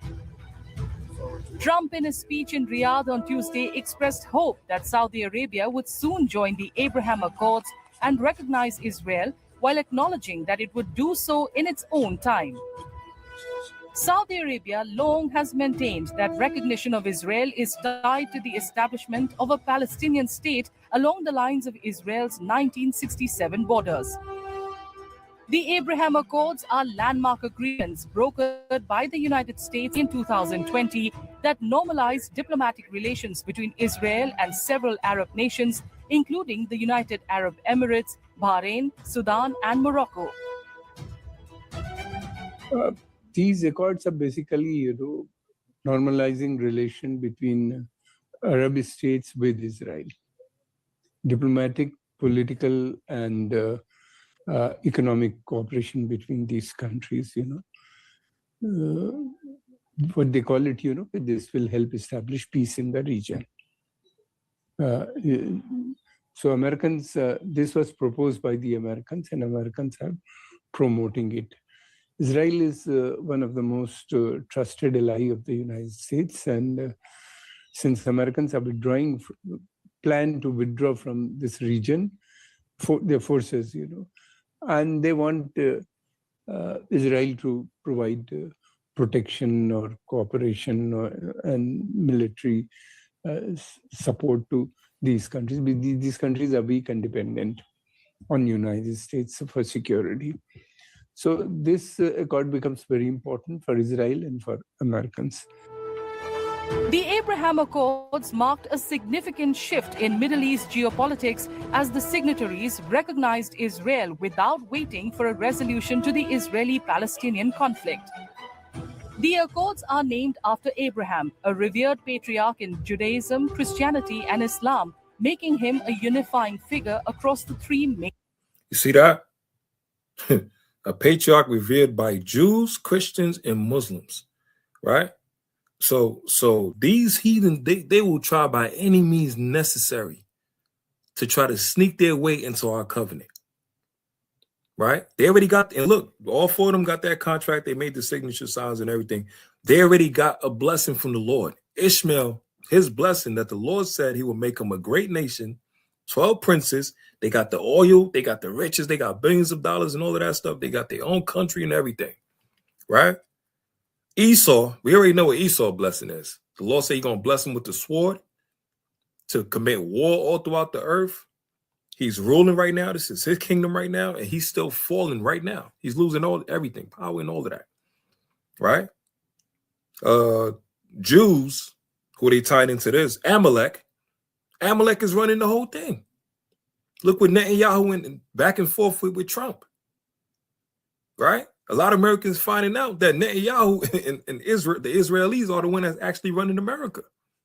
That's why Tucker Carlson's on their behind, questioning them. Hey, are you the real Jews? Well, why we don't just take a blood test? Let's see.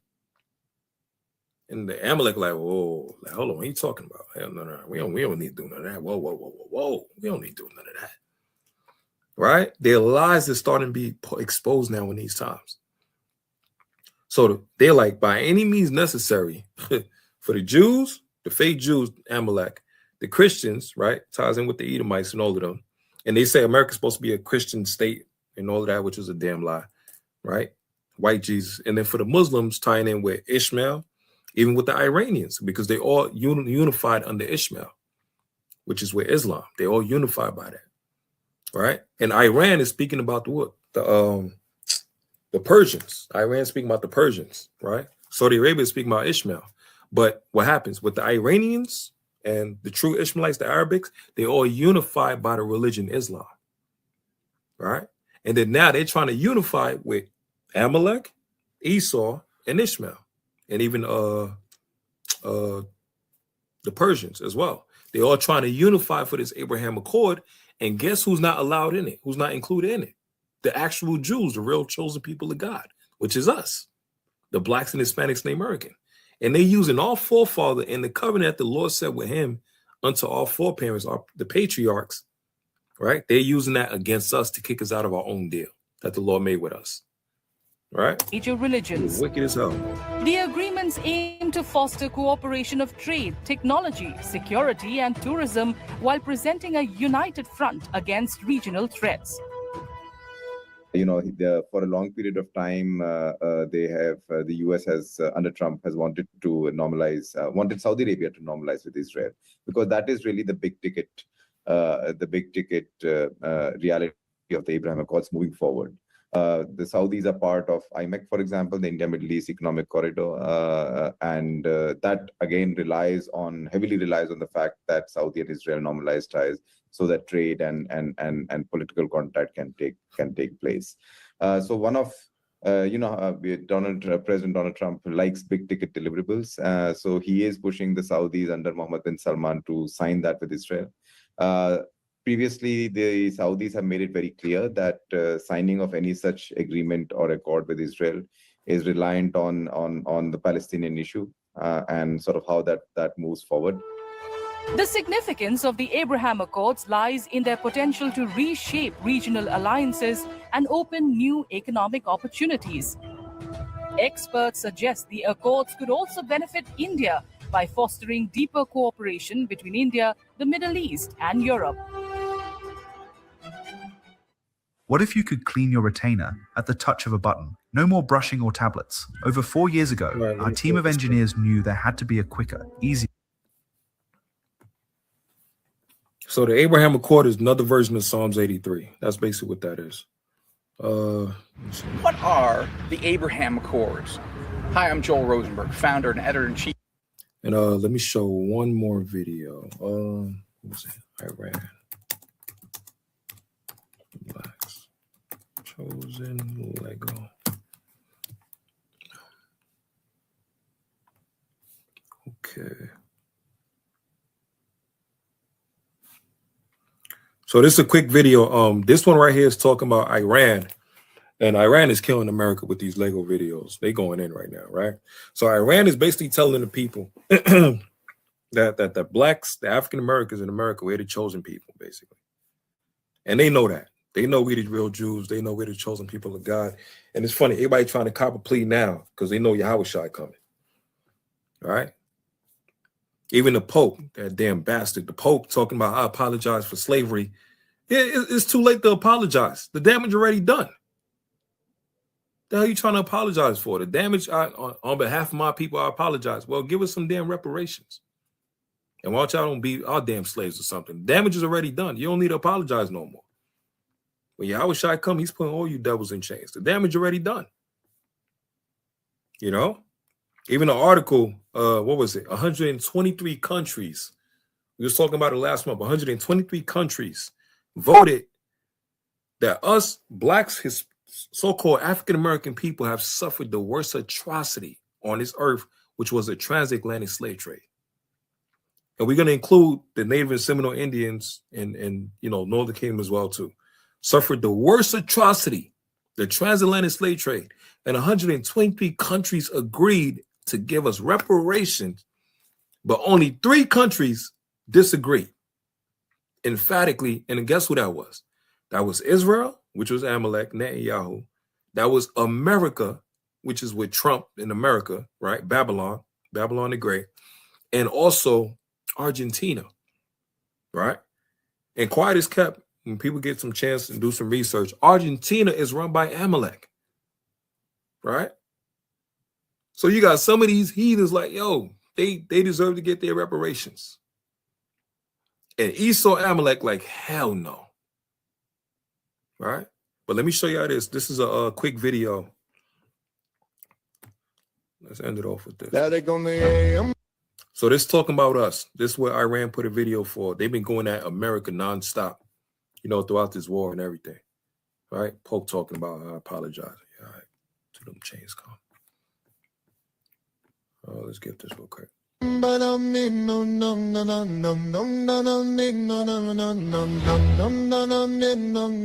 They said history started on a boat. Show us one. But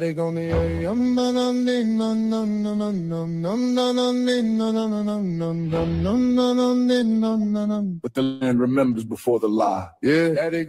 I was born in New Babylon. Hey, hey, concrete crown, but the roots stay strong. Drums in the dirt, hear the old gods humming on. I was born in New Babylon. Yeah. I was born in New Babylon. Hey, hey. Flags wave high, but the ground tell truth. Blood in the soil, gold in the youth. They sold us the dream, never showed the proof. I was born in New Babylon. Born where the rivers bend like hieroglyphs. Mississippi mounds, astronomers and ships align with the stars. Equinox math, long before Wall Street drew lines on maps. Olmec heads with the Nubian face. Basalt kings carved time and place. They say mystery, I say erase. Black Earth story. U.S. states. Aztec calendars, new reset days. Cycles collapsed, then the world reborn blaze. Mayan zero, yeah. Math to advance while reinvented Europe's to feed the ocean's glance. They call it myth when it don't fit charts, but myth just means stolen parts. I walk on land with the memory heart. Every step beat like a drum in the dark. Taught me pilgrims, muskets, and prayer. Never taught who was already there. Never taught copper people mind by hand. Thousands of years deep in this land. I was born in New Babylon. Yeah. I was born in New Babylon. Hey, hey. Empire talk, but the past stay long. Temples and Grand Canyons hear the hope soul songs hum. I was born in New Babylon. Yeah, yeah. I was born in New Babylon. New name, same old throne, same old change. Just polished on this to appear chrome. They remix truth, call it unknown. I was born in New Babylon. Yeah. I was born in New Babylon. Grand Canyon walls got temple scars. Caves cut straight, not made by stars. Hoppy elder said world's done past. 4 reasons past. Fourth one shaking, better learn fast. Navajo speak of the twin face age. Tech too loud, no respect for sage. When the web glows brighter than the sun, prophecy says the test begun. Yeah, they talk Atlantis like it's fantasy, but flood myths match globally. From Kemet to Andes peaks, same story told in different speech. Machu Picchu clouds kiss stone, city and sky not built alone. Ley lines hum where the falcon flew. Energy grids they never taught you. Thoth wrote wisdom, words not chains. Nimrod built towers, lost his name. Babylon, angels, bricks and flame. It's any system selling power over brain. Grandmama said, boy, this land got bones. Every road paved over our ancestors' homes. If you don't know where you stand, you'll die defending the lie, not yours, fam. Now it's drones in the sky, ads in my sleep, gold in the clouds, souls for cheap. They call it freedom, but the meter runs. Same plantation, following a different sun. Our blood, indigenous ground, 2 roots twisted, still unbound. They split us up to keep us weak, while the land itself speak America dressed like Rome in declines past. Fourth one shaking. Words not chains. Nimrod built towers, lost his name. Babylon, angels, bricks and flame. It's any system selling power over brain. Grandmama said, boy, this land got bones. Every road paved over our ancestors' homes. If you don't know where you stand, you'll die defending the lie, not yours, fam. Now it's drones in the sky, ads in my sleep, gold in the clouds, souls for cheap. They call it freedom, but the meter runs. Same plantation, following a different sun. Our blood, indigenous ground, 2 roots twisted, still unbound. They split us up to keep us weak, while the land itself speak America dressed like Rome in decline. Circus loud, bread refined, but prophecy say when mass fall down, truth rise up from the underground. Not ashamed, not confused. I know the lies and I choose the truth. Yeah. I was born in New Babylon. Yeah, yeah. Ancient land with a brand new corn. From mountain Mike I carry on. Babylon, I know we from the northern sacred spot. Yeah. I was born in New Babylon. Yeah. Right. So Iran literally created that Lego video that we just watched right now. Right. And what is happening, like I was saying earlier, truth is being spread all throughout the earth now. Now these nations trying to copy play, even with Russia, with Vladimir Putin, when he showed the Russian icons that he showed Christ as a black man, right? That was about 2 years ago, right? So now the lies that people has been hiding for so long, truth is starting to be exposed now in these times. And with Iran, why didn't tell people that we were the Jews the whole time? Why they wait till there's a war with them in America and now they want to expose the truth? You see what I'm saying? Same as with Russia. Why Russia didn't tell the people the whole time that we was the real Jews? Why they wait till they get to a war with America and now they want to tell people that we're the real Jews and that Christ is a black man? You see, because that's Psalms 83. These nations had no problem keeping us in darkness, lying to us, as long as they're profiting off of us, keeping us as slaves. They had no problem until they had an issue with each other. You know, because Esau is a devil you can't trust. He never keep his promises. Once he started attacking these nations, Moab, Ammon, and even Putin and all of them stuff, and Ishmael and all of that, then they say, all right, now we got the cats out the bag, right? We can't have no more deals with you like in Obadiah, right? The confederacy that they had. Enemy that was at peace with thee, he laid the wound under thee, coming to the same table. Now they're going back and forth and arguing and starting wars with each other. Now they want to expose that we're the real Jews the whole time. And remember, like I said in Genesis, those that bless Abraham and his seed shall be blessed. But it wasn't just talking about Ishmael. No, it was speaking about from Isaac onto Jacob, the real Jews, the chosen people of God, right? So from there, let me show you this last picture. This is the picture I was looking for. Babylon to Timbuktu, the Islam deception. Why do so many Israelites follow Islam? Do they not know its origin? Just the one right here. Author is Rudolph R. Windsor. After Muhammad became a camel driver, he traveled to remote and intriguing lands. He led his caravans to Persia, Syria, and Egypt, transacting business with merchants of every kind. On his business trips, he met Jews, Christians, and members of other sects. He interrogated them concerning the tenets of their religions. He frequented the environment of the Jews and their rabbis, mostly because they were merchants and an omnipresent ethnic group. Because he could not read or write, his ears were attentive and keen to everything that the Jews related to him. Muhammad learned and extracted much from the Jewish religion and compounded it with his new religion, Islam, right? And that's like we was talking about earlier with that video with destiny swapping. They'll get close to you once they learn everything they need to learn about you, how you do things, your system, like with us with the laws and the commandments and everything. Took what they got from us, copied and pasted, and created their own thing, which was Islam.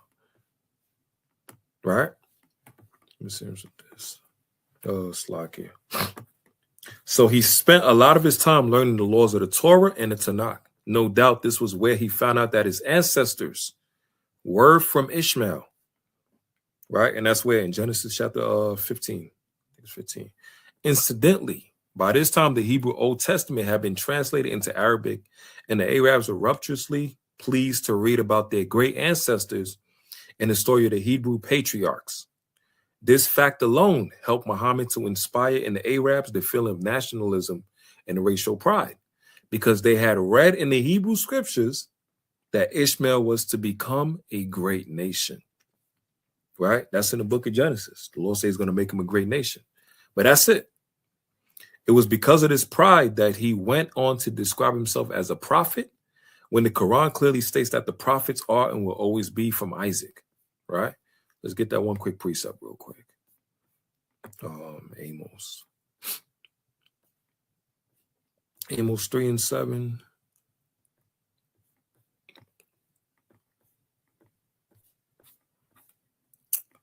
There we go. Amos 3:7. It says, surely the Lord God will do nothing, but he revealeth his secrets unto his servants, the prophets, right? So the Lord's servants is the prophets, right? Now, Amos chapter 2 and verse 11. It says, and I raised up of your sons for prophets and of your young men for Nazarite. Is it not even thus, O ye children of Israel, saith the Lord? All right? So the prophets are the children of Israel. That's what the Lord was only dealing with. Right? The chosen, the servants are the children of Israel. What was the other one? Isaiah 44. Here we go. Isaiah chapter 44 and verse 1. It says, yet now hear, O Jacob, my servant, and Israel, who I have chosen. Right? So the prophets, the chosen people, are only the children of Israel. And let's get one more. Romans chapter 9.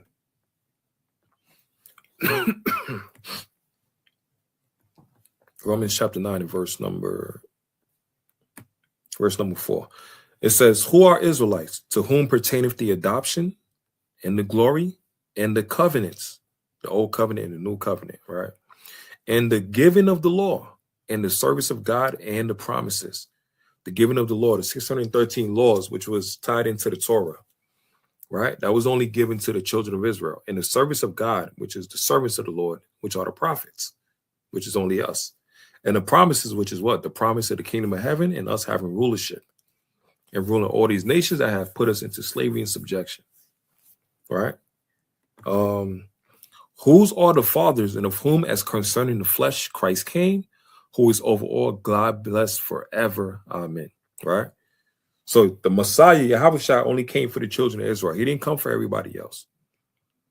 Right? Let's see. Khan, shalom, family. Right, the Messiah only came for the children of Israel.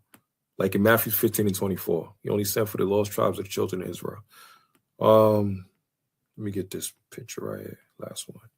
All right. So at the end of parts, into these parts where it says, and we bestowed on him, that's in the surah right there, 29 verse 27. Right. And we bestowed on him Isaac and Jacob and ordained among his offsprings prophethood in the book. And we granted him his reward in this life. And verily in the hereafter, he is indeed among the righteous. Right. So that's speaking about us.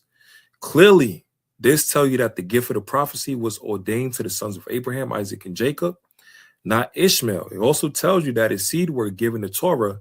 So how could Muhammad be a prophet? If the religion of Islam was founded in the 7th century, Muhammad has been learning from the Israelites in the region when they have naturally taught him of thy forefathers. Khan. And that's in Deuteronomy, where the Lord said, once we keep the laws and the commandments and our wisdom, wherever we travel, the nation's going to be looking at us, right? And say how wise these people are and how blessed they are to have a God, right? And the only living God, which is the God of Israel, which is Yahweh B'Shem Shai. All right. So these nations, they steal everything from us. We get no credit. We get no credit. We get no reparations and all of this stuff. And they don't give a damn about us.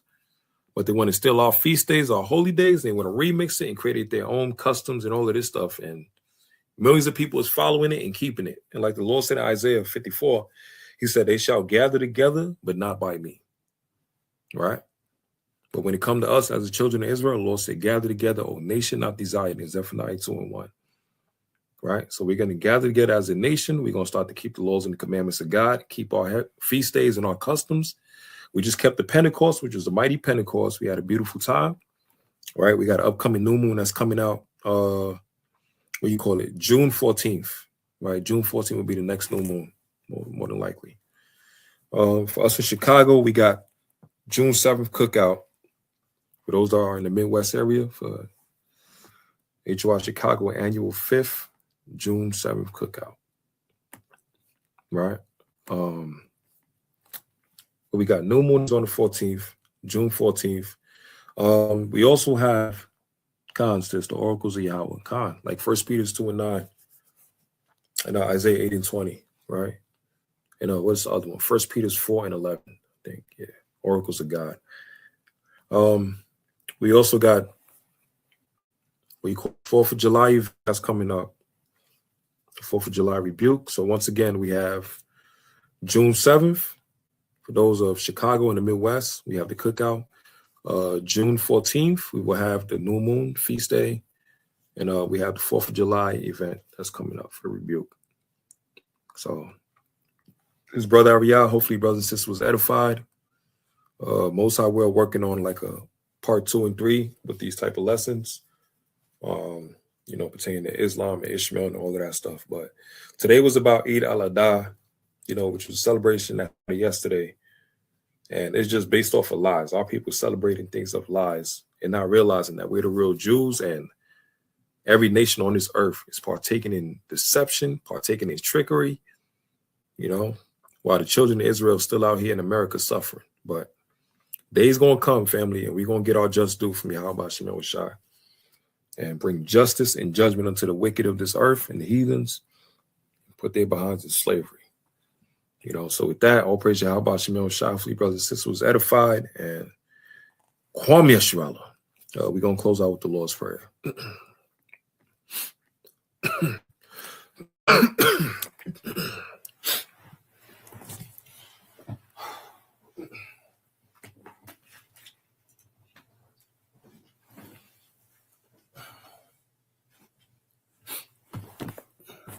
Kala Yahweh, B'Shem Yahushai, B'Shem Chakadash, Shemai Yasharallah, Yahweh Allah Hainawa, Yahweh Ahad, Abinawa Shabashemayim Kadash Yasham Yahweh Malakov God, Ba'aratzaka, Haya Esha Ba'aratza, Kawa Haya Bashemayim, Natanawa Lacham Hayuam, Wasalachnawa, Habawafnawa, Kasalachnawa, Habawafnawa, Wala'at, Biainawa.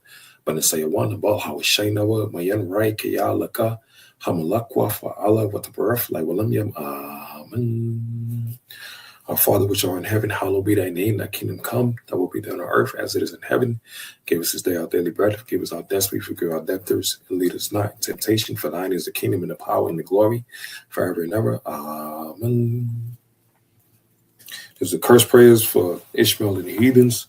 Yahweh Ba'ashim Yahushai Shalak Rayim Wa Anashim Wa Abadim Haragim Wa Mashapatim Al Kala Adawamim Al Kala Ishmael Wa Gawamim Wa Ayabiyab Wa Babkasha Yahweh Ba'ashim Yahushai Duar Dor Babulam. Amen. We come to Yahweh Ba'ashim Yahushai. Please bring death and destruction and wrath and righteous judgment upon the Edomites and also upon all the Ishmaelites and those that have tried to oppress us and try to take advantage of us as a people in the last days, as the lost tribes of Israel throughout the four corners of the earth. Bring judgment upon them. Yahweh Ba'ashim Yahushai, also to deliver us that are oppressed by our enemies and to strengthen us in these times to be warriors of God, to be children of Zion in these times to overcome our trials and tribulations. The water, the Wabba Balam. Amen.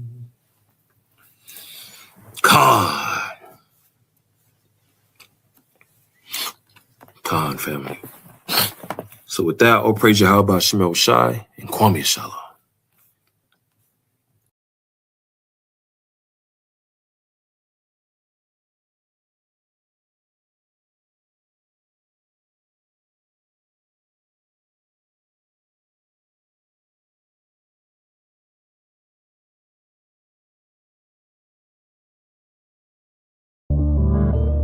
This is the book of Job, chapter 11 and 14. If iniquity be in thy hand, put it far away, and let not wickedness dwell in thy tabernacles. I caught a demon in my house and cast it out on sight. That's why they hate on Yasharala, cause we shine that bright. Them other nations in the dark and we the children of light. Yeah, we the salt of the earth and yeah, we breaking the curse. And we rehearse the righteous acts cause we ain't trying to get murked. And yeah, this truth is gonna heal you, but at first it gon' hurt. That's why you see us in the field putting in laborers work. Feet in the block with that manna that came from heaven with mirth. We lit like frankincense. Yeah, we them ancient men. We lit like 7 candlesticks. Confess my faults, no secret sin. They on the outside looking in, peeping in, peeking in. They thinking about sneaking in, but we perceive thoughts. And obey what we been taught. Okay, my riches stored in heaven. I don't lock it in a vault. Standing on my father's business. Yeah, I walk it how I talk. Against the rulers of the darkness of this world, I done fought and knocked them out. With my sword, about to cut their heads off. They put up Planned Parenthood, but couldn't cut the eggs off. So we scramble up their brains while they drunk off eggnog. Babylon was Big Wolf, now it's just a dead dog. America, the mother of harlots. The saints gon' take the kingdom, that's gon' happen regardless. Yeah, how was Shai coming, garment like red carpet. Brought this truth to their ear, but they still didn't hearken. I caught a demon in my house and cast it out on sight. That's why they hate on Yasharala, cause we shine that bright. Them other nations in the dark and we the children of light. Yeah, we the salt of the earth and yeah, we breaking the curse. And we rehearse the righteous acts cause we ain't trying to get murked. And yeah, this truth is gonna heal you, but at first it gon' hurt. That's why you see us in the field putting in laborers work. Feet in the block with that manna that came from heaven with mirth. Yasha, Allah, Yada, Awa, Abba. Now the wicked in me dwelling, can't invite them to me. Cops, it's a different service, sir. We be feeling hurt, not on purpose. Who telling the realest verdict? You heard me, Yasha, the attorney. From Prashana, Johnny Cochran, Judah follow the dot. America moving kinda Sodom. I think we got a problem. Never did no Gucci, nor the Balenciaga. But keep the sword for that beef. This Nehemiah when Benny Hanna. Got my Apocrypha, Phantoms of the Opera. Revelation 2 and 9. It's toxic to imposters. One is out locked up. Ain't that how they brought us? The sinners and slave owners. Ain't that they forefathers? Take a breath, the labor is set. The scripture, the plug. Let's pray all connect. Keep for all haters, yep, I bet I make them sweat. 12 trials, 12 gates. Go occasion on the flesh. I caught a demon in my house and cast it out on sight. That's why they hate on Yasharala, cause we shine that bright. Them other nations in the dark and we the children of light. Yeah, we the salt of the earth and yeah, we breaking the curse. And we rehearse the righteous acts cause we ain't trying to get murked. And yeah, this truth is gonna heal you, but at first it gon' hurt. That's why you see us in the field putting in laborers work. Feet in the block with that manna that came from heaven with mirth. Y'all rap. We laboring, that's what they savoring, that Torah dressing. And with devotion in the flesh, my Abba do the flexing. No way for it, step out that boat, I had to catch the wave. Brown and Reed, script EP, this that point break. When I went up, I let it go, I didn't pump fake. That episode real Yahusha, so I'm throwing trays. Steady killing, protecting what he bestowed to me. I'm locked in, my radar detect the foolery. I'm big chillin', resting on the 5 deuce. This that 7, no fit, but I toss quick. Precepts through the falsehood. Cue ball on the break, I like to earn, I ain't gotta take. Stay in my soldier gang, keep it groovy. to a duty. We got the adversary in the full Nelson. Bitch, that brand for the people, and you all welcome. I caught a demon in my house and cast it out on sight. That's why they hate on Yasharala, cause we shine that bright. The mother nations in the dark, and we the children of light. Yeah, we the salt of the earth, and yeah, we breaking the curse. And we rehearse the righteous acts, cause we ain't trying to get murked. And yeah, this truth is gonna heal you, but at first it gon' hurt. That's why you see us in the field putting in laborers work. Feet in the block with that manna that came from heaven with mirth.